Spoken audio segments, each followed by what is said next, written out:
Why does God allow us to suffer? A deep soul-touching sermon by Bible Just Hub. Suffering, a word that pierces the heart, a season that tests the soul, and an experience that often makes even the strongest believer cry out, "Why, Lord?" Many of us have walked through dark valleys where prayers felt unanswered, where silence from heaven seemed too loud, and where pain seemed too much to bear. But beloved, in the midst of it all, God is still there. He never left, and He never will. This message is for that soul asking in tears, why does God allow us to suffer? From the beginning of time, suffering has always been a part of human existence. Adam and Eve sinned, and pain entered the world.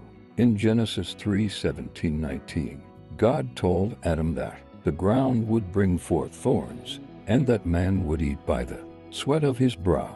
Yet even in that judgment, love was hidden because God clothed them with garments of skin. Genesis 3:21.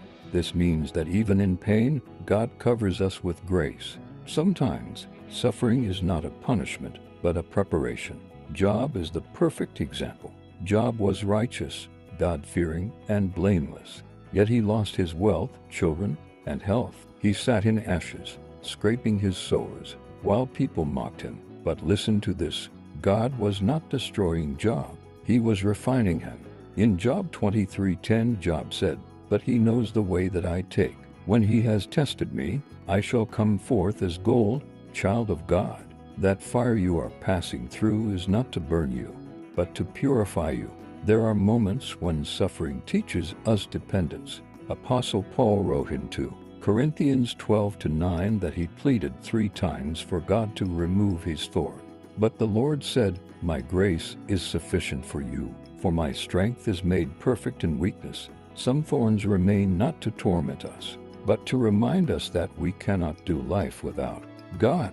Bible Just Hub reminds you today that the very thing you're crying about might be the thing pushing you closer to God's arms. Sometimes God allows pain to produce purpose.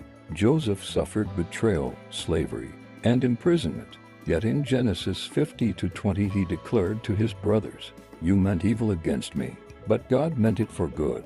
What men did to break Joseph, God used to build him. There is purpose in your pain. There is a testimony hidden inside your tears.